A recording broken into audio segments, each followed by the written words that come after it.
If you happen to have something that perfectly matches, like we do here with our 4 and 4, this is kind of hard to zoom in on correctly. Let's do this wireframe. We're going to move these edges really close to each other.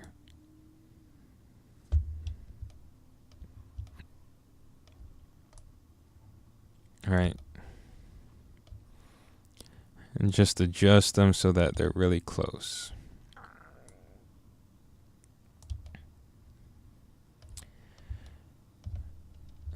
And be sure to do that with the upper edge as well. And the other edges should move appropriately.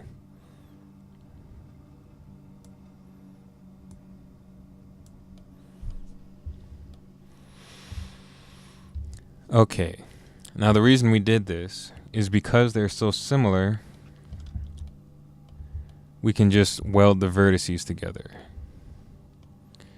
So I'm going to go to our vertex selector. I'm going to select 2 vertexes. Make sure ignore back facing is off so you can select both. I'm not sure if that affects vertexes, but sometimes you can't even see them, so I just whatever. Let's see. Alright, it's fine. Just make sure that only the 2 vertexes you want are selected. You can see that there, the vertices, rather. And you can try 2 different vertex weld styles. I usually just do weld selected and make sure this is a decent number, and then I click it. And what happens is they weld together. They become the same vertex. And so I go over here and do the same, weld selected, and I can even select 4 at a time and weld it. And if we look, our tunnel is welded together, and there's no extra geometry. We didn't have to create 4 new polygons to do it.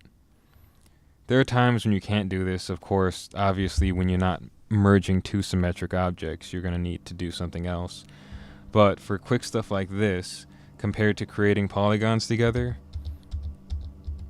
let me show you how quick it is. I just select the entire tunnel, click weld selected, and you're done. I find that a bit better for symmetric things. But you're saying, what about unsymmetric things, or asymmetric rather? Asymmetric. Let's rip this back apart. And let's Control Z all the way back to here so they're far apart. And let's mess with it a little bit. Let's see if I can get away with breaking this edge a bit.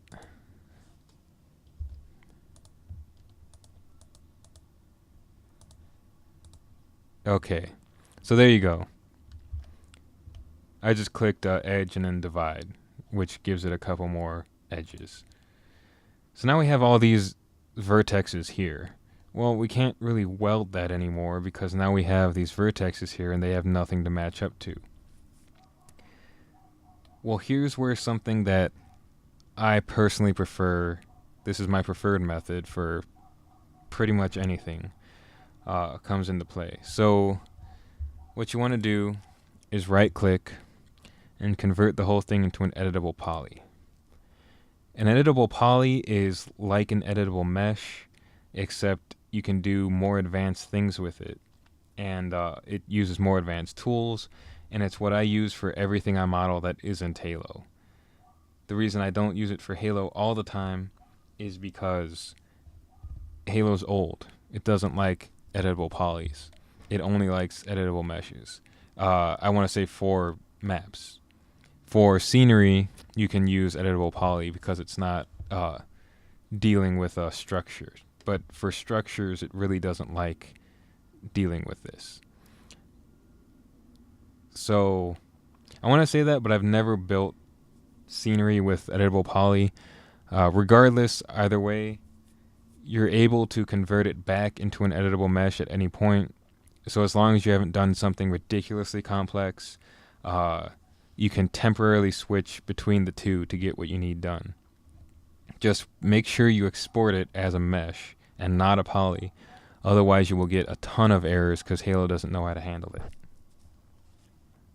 Okay, so with our mesh, with our poly, click on edge, and now you'll see all these edit edges tools right here, which we didn't have before. So I'm going to click here and then select the next edge. I'm going to select all the edges here. I'm going to hit bridge. And what that's just done is created all those polygons for us. And it looks perfectly flat. So I'm going to select the other edges and do the same. And this is a nice way, hit bridge. And boom. This is a nice way of building those polygons up without having to move them close. And as you saw, without even having them to be symmetrical. You can do this with any length of an area. So let's select polygon. Let's destroy this again, because we like showing off here that if we select these edges, I'm going to change my selection mode. Don't be afraid to play around with these. They're really nice. What I just changed it to is from window crossing. Now whenever I select something, it has to be completely within the rectangle. When I hit bridge now, you'll see that problem happen. This is something I wanted to show off. When using bridge, just make sure you do it 2 or 3 at a time at most. So let's link these two bridge. Oops. Let's link these two bridge, and then these guys. I should be able to bridge. Oh, I actually can't see. I should be aware of that. There we go. Sometimes wireframe is harder to see. You can also use the bridge tool, just clicking on it and then click, and then just like you were creating things with the polygon. So I just bridged that by clicking on one edge to the other. And there you go. I think it's a really neat tool.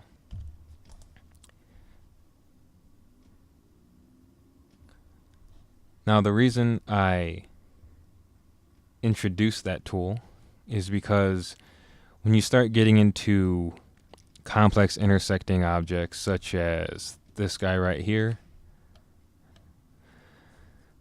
let's say we didn't want this ugly old base here. We wanted something else here. Well, see how many ways it's just intersecting into the ground here? I mean, that's a really complex ground. If we wanted to add something right here, we'd have to break open these edges, put something here, and then reattach it from, let's see how many.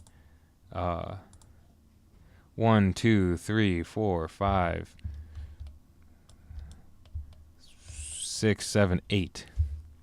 8 different little vertices right here, as well as however many vertices we wanted to put our base right here.